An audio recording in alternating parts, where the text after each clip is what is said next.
Chaos Beastmen from Blackstone Fortress. I started with some gray Krylon primer, and on the base I put some Vallejo textured earth. I'm using a medium flesh tone from Vallejo for the skin on the models. Very thin coat with a wet brush. It's going to take about 3 to 4 coats to get a nice even color of skin. I generally do the flesh first on my models. That way you can use a big brush and slap the paint on generously. So here it is after 1 coat. I'm just going to go back and apply another thin coat of the medium flesh tone.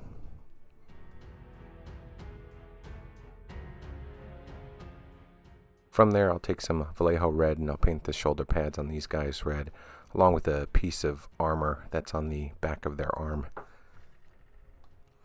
Paint's nice and thin, so this one will take 2 coats to get a nice uniform red.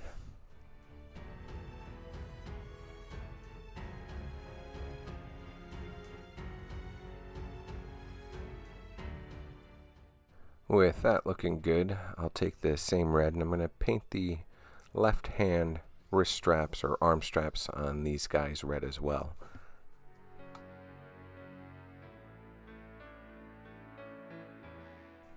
Next I'm going to take some Reikland Flesh Shade and apply a wash to all the parts of the model that we painted with the medium flesh tone.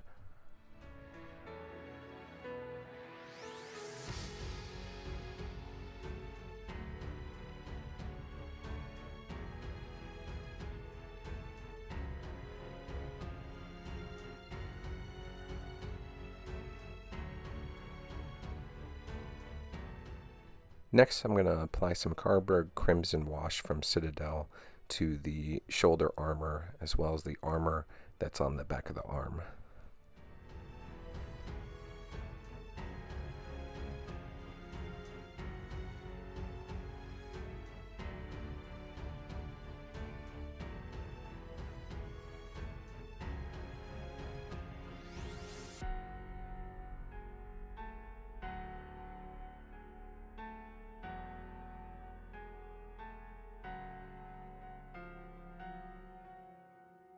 With the same Citadel wash, I'm going to go ahead and apply a wash to the red arm straps as well.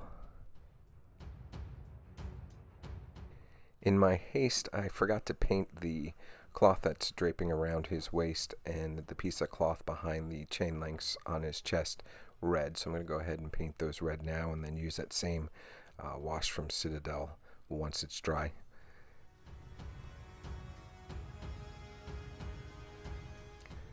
With that done, I'm going to grab some uniform Inglace and some green gray, and I'm going to work on the trousers and the undershirt. So 2 models will get green gray trousers and uniform Inglace undershirts, and while the other 2 models will get the vice versa, uniform Inglace trousers and green gray undershirts.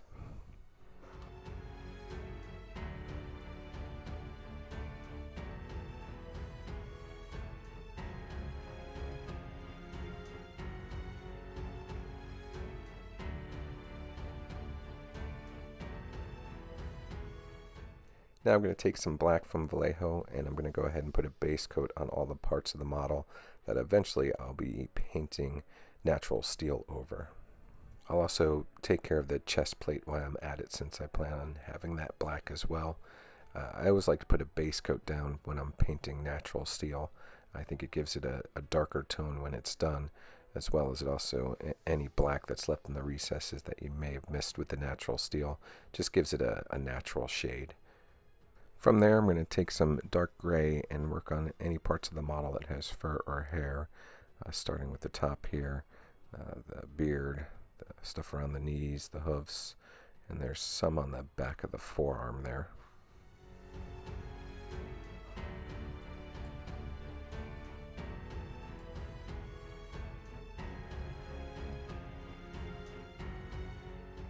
Then I'm going to repeat the same process with some flat brown on the models whose hair and fur I chose to be brown. Next I'm going to take some dark sand and I'm going to paint the hooves and the horns on all the models.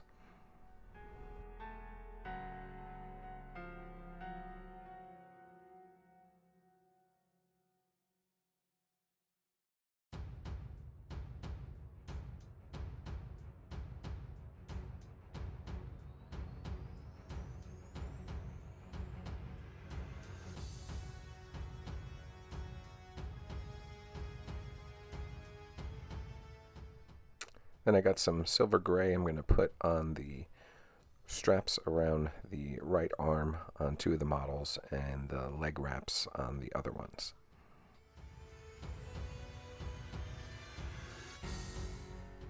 I was going to go with a dark brown for the belt and all the pouches connected to the belt, but I decided against it and went back to black, and so I'm going to go ahead and take care of that now.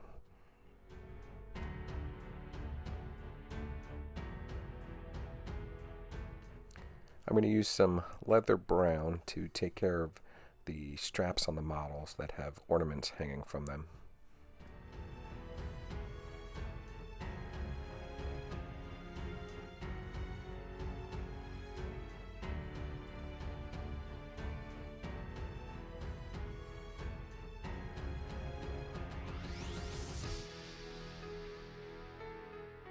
For the pistols, I'm going to use some gunmetal gray. I've never used this particular paint before, so I thought this was a good time to give it a try.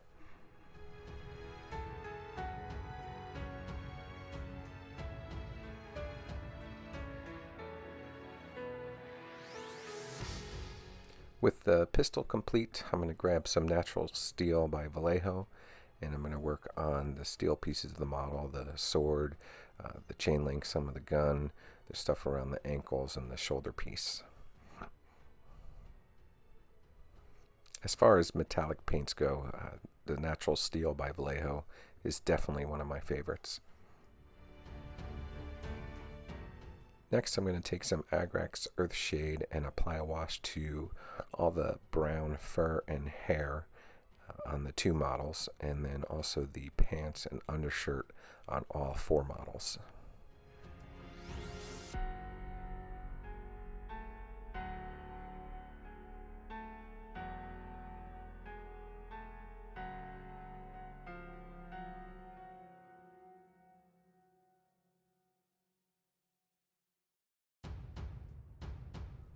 For the horns and the straps and the hooves, I'm going to give them a wash with Surfing Sepia from Citadel.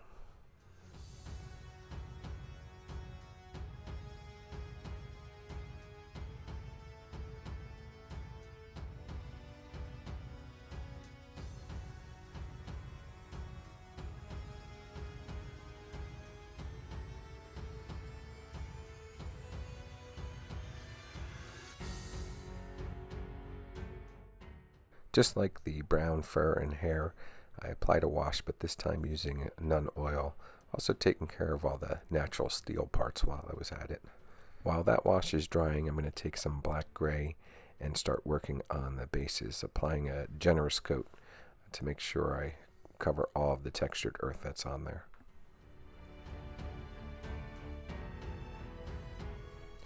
Next, I'm going to take some silver gray and just give the wrist straps and the straps around the ankles on the other models a little bit of highlight on the highest parts of those straps. Since I had the thin brush out and I'm using the silver gray, I also took care of the eye sockets at this point by just putting some very thin down silver gray onto the tip of the brush and then just letting the paint flow into the sockets of the eye.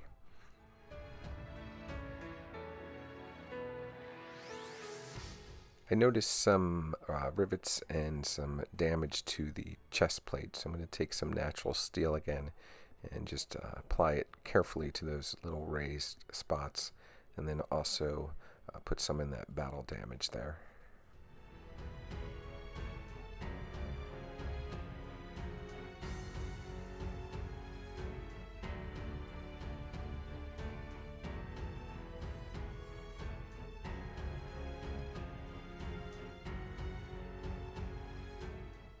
Since I had the natural steel on my brush, I figured I'd take care of highlighting the spikes on the armor, as well as giving the edges of the sword a bit of highlighting.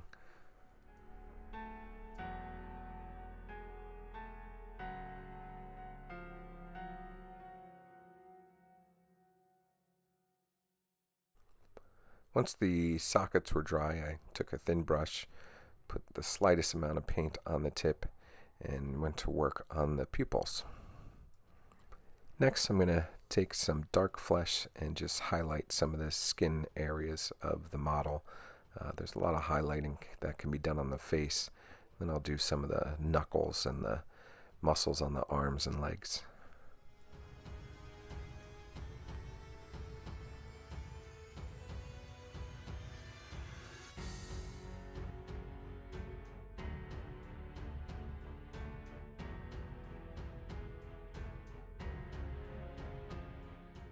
Next, I'm going to highlight the hair and fur with some gray-blue pale.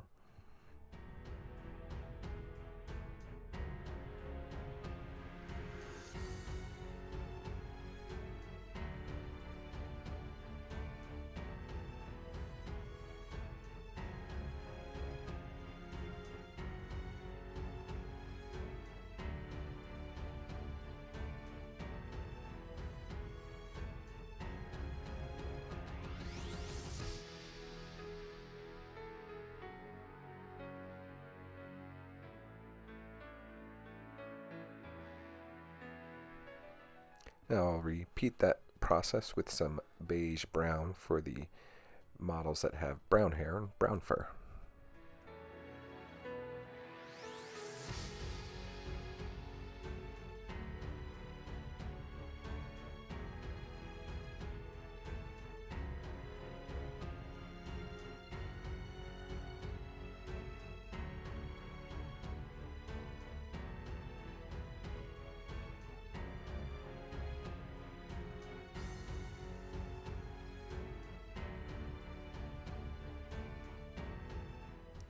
I'm going to go back to the dark sand, and I'm going to go ahead and give the hooves and the horns a little bit of a highlight.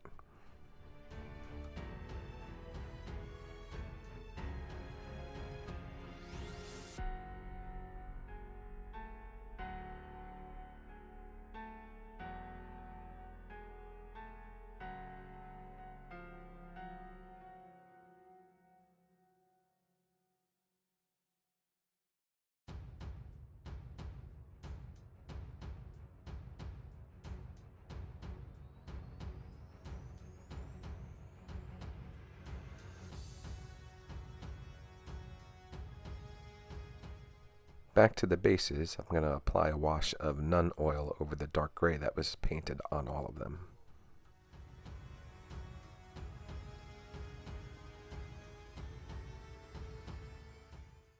To highlight the trousers and the shirts, I took the original colors and lightened them with a little bit of the dark sand that was already on the palette.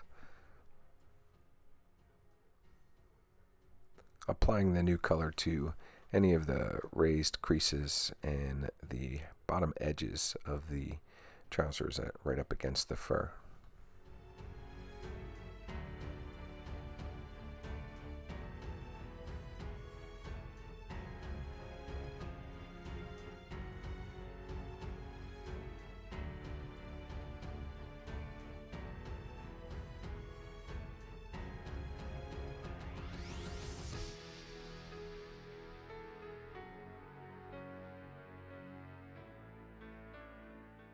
I thought the highlights on the gray hair were a bit much, so I took some Nun oil and applied a wash back to the hair and the fur to try and tone it down a bit.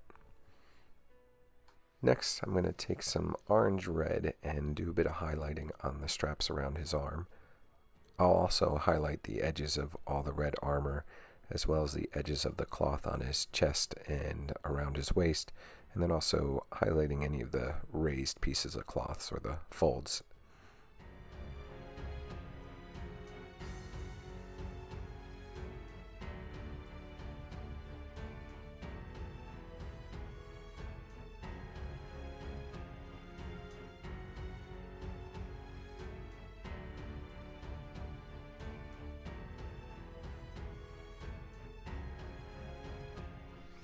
Next, I'm going to take some Retributor armor from Citadel, one of my favorite golds, and I'm going to paint the nose ring, the earrings, and the trinket hanging around his waist with the Retributor armor.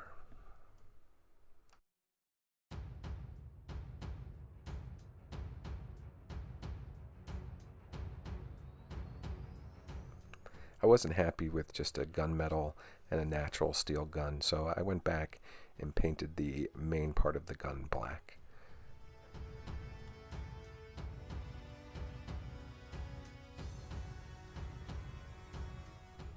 Now I'm going to take some black gray and just go around all of the black armor, the gun, the belts, the holster, and just add a little bit of highlighting to the edges.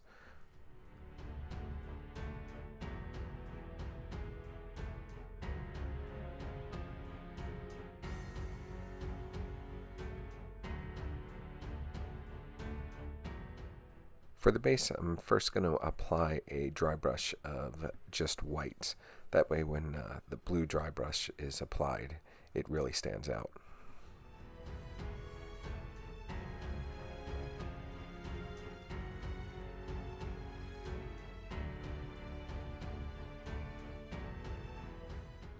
Once the white dry brush is applied and dried, I'll go ahead and grab some Andrea blue and repeat the process.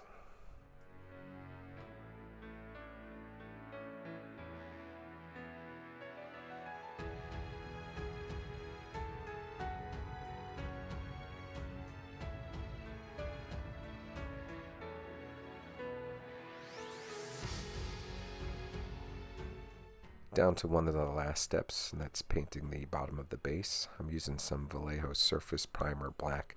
I haven't used this product before, but I heard it's really good for bases because it's really resilient. I always wear a glove during this part because the last thing you want to do is maybe get a fingerprint on some paint that hasn't fully cured, or worse, have the paint come off. Once the models have had some time to dry, I give them a coat of Model Master's Lustrous Flat. And there you have it, my Chaos Beastmen ready to hit the table painted. I look forward to facing them in the fortress or seeing what they can do in a game of Kill Team. Any questions or comments, go ahead and leave them below. Other than that, thanks for watching.